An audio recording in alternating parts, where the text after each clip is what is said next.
Some books give advice, but a few change the way you think. The Psychology of Money by Morgan Housel is one of those rare books. It doesn't tell you how to earn millions.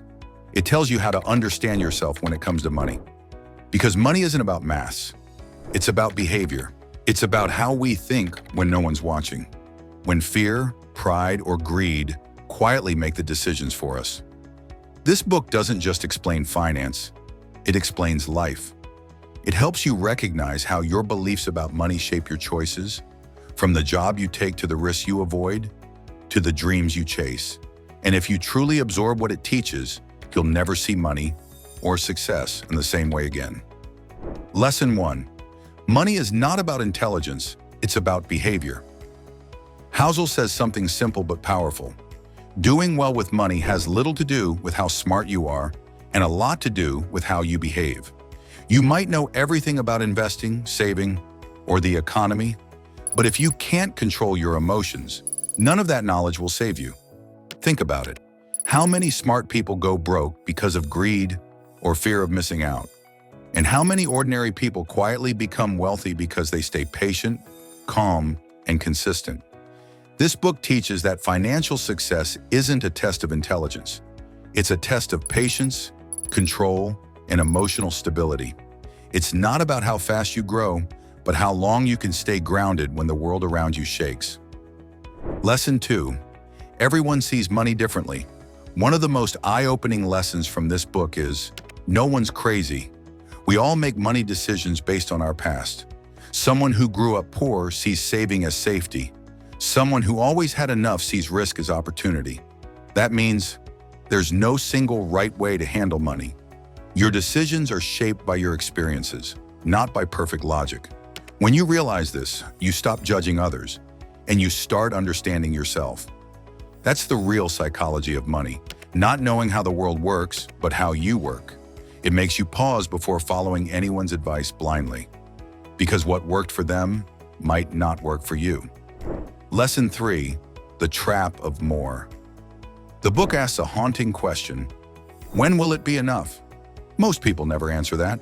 They keep chasing more, a higher salary, a bigger house, a newer car, and in that chase, peace slowly disappears. Housel reminds us that wealth isn't about having everything. It's about having enough.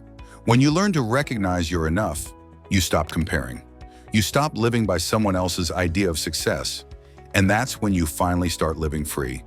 Because happiness doesn't come from reaching the top. It comes from knowing where to stop.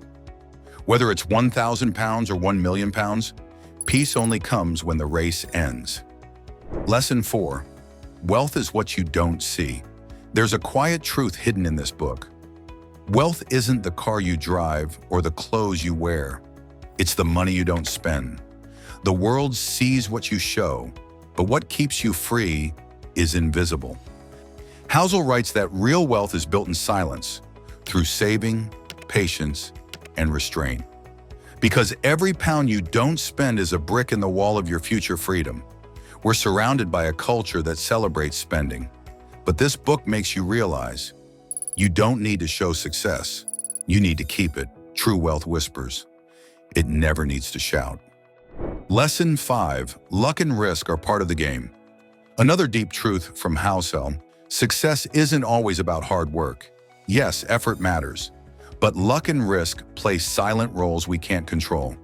You could make every right decision and still lose, or take one lucky step and find success. That's life. The point isn't to ignore luck or fear risk, it's to stay humble, to never believe you're invincible when things go right, or worthless when they don't. This book teaches gratitude for good fortune and grace for hard times, because the line between success and failure is thinner than we think. And once you understand that, you stop judging others, and you stop being too hard on yourself. Lesson 6. Compounding, the slow miracle. We live in a world that worships speed, quick results, quick success, but the psychology of money shows that real wealth grows quietly over time. Compounding doesn't just apply to money, it applies to habits, learning, relationships.